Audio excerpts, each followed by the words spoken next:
Coach, here we are again, football season, media day here in Charlotte. How's the day gone for you? Smooth. I think our players have done a great job there. Solomon and Mike Hinderman represented our school very, very well, and it's just exciting to be get ready to talk about some football and get ready for my sons to get ready to play some good stuff here for 2017. You have processes for everything you do. Curious on how you decide who you're going to bring down to this. Give me the process of how you do that and how you ended up with Solomon and Mike. Well, I think the first thing is going to be really the nominations are really going to be my captains. Just kind of picking those guys and trying to decide which two I think is appropriate to bring here and will represent us in a good way. All four can represent us in a good way. Then I kind of go down a list and just saying, are they going to represent us well? Are they going to speak well? Are they going to be able to talk about some things a little bit deeper than the surface? In some cases it does, some cases it doesn't. But again, these two guys here are veterans. They've done a lot of good football for us. Again, they've gotten their degree already and all that. So they're just a great example of what Liberty University stands for, and they represent Christ in a good way too. What have been the majority of the questions you've had asked today? Well, I guess it's fortunate and unfortunate is, in a sense, it's just talking about the 2018-19 FBS stuff versus a little bit more of the 2017 season. We're playing 2017. We're going to play a football team. Our fans out there just want to let you know that there is a season out here for 2017. Come out and see us play, and the Flames are ready to play a great, great season. We're going to go and play this season like we played any other season. We're going to go out to play to win. We're going to do it really for God. Number two, we're going to do it for our fans. And then we're also just competitors as coaches and players. We don't want to lose. I mean, it's just if me and you go pick up a pickup game or something, or golf or whatever it is, I'm going to try to beat you. So it's no different here as we playing in this 2017 season. We're going to play our best people and try to win every game. Kids have been on campus doing 7-on-7s, working out with Coach Gill. How have those workouts gone? What are some of the reports you've gotten from some of the guys that have been around them? Well, we've been solid. We've had some situations where we've had opportunities. Two hours out of the week we have a video review, and so we get a chance to be around our players and be able to chat a little bit about football, and so that's been exciting to see our guys.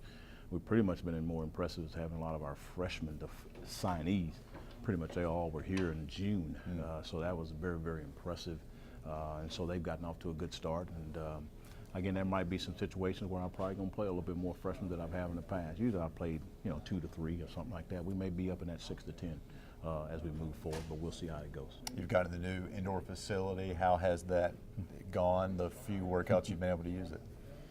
Thank you, Jerry Falwell Jr. That's where I'm going to first start off, and thank the Lord Jesus Christ and the late Dr. Falwell of all the visions that have happened. So it's been very, very good. And again, our players and our campers, we've had some camps, and those players have been able a chance to use that facility. It's been exciting.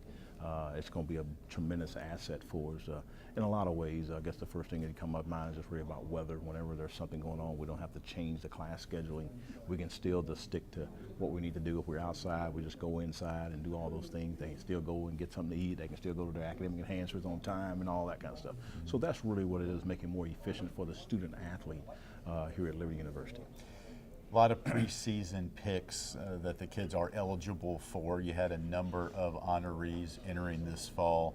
You like the good mix of what you have coming back here in 2017?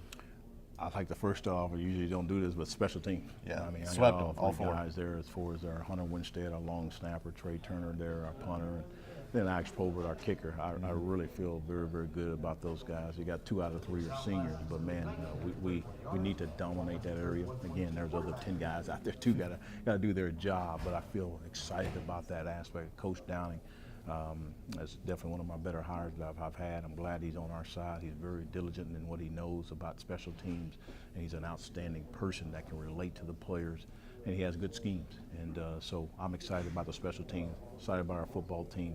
It seemed a little bit more tighter and knit, communicating with each other, doing things a lot better than what we have done a little bit in the past, a little bit deeper. Again, we've always had some good things that have happened in the past with our players communicating, but this seems they're taking a little bit deeper into some of the things that they need to know each other better, and also through the football part of it. You bring up a good point, Turner.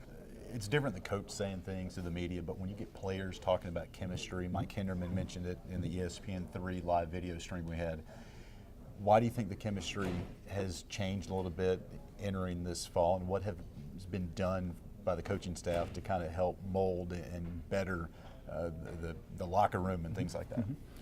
Well, I think 2 things. One is that I've spent a little bit more time with a group of people that I just kind of I'm not randomly picked them as for just put them out of a hat. I mean, I chose them purposely of young guys and a little bit more elder statesmen and a little bit more people are talking about deeper things about Christ. I really kind of got some things in the Bible and then share some things with them. And I think the other thing is I'm sharing a little bit more stories about myself and my life, how I have got to where I'm at today. I've been in the past, I kind of looked at that maybe a little different, like I'm bragging on myself, and so I never really want to talk about myself. Sure. And I don't want to come across that I'm trying to pat myself down. That's not how I'm wired. So I've shared a little bit more of those things with our players, particularly that's a group of 10, 12 people that I've had in a leadership council. And so I think some of those things we've talked about, and we've had some few studies about Christianity and how it goes toward football and those kind of things. So I think if I had to say those one or two things have been the difference as far as what I had not done in the past. How about a couple of things you're looking forward to first couple of weeks of the season to see how things unfold for your team?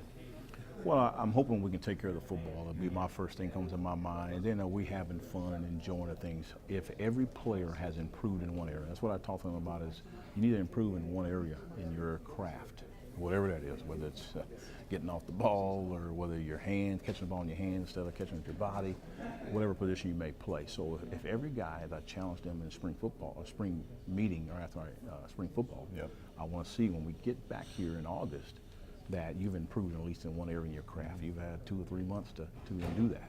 And if you do that and everybody does that, now we become a better football team. Coach, so that's what I hope to see in the first week. Appreciate the time. Can't wait for Baylor September 2nd. It's going to be a lot of fun, and to God be the glory.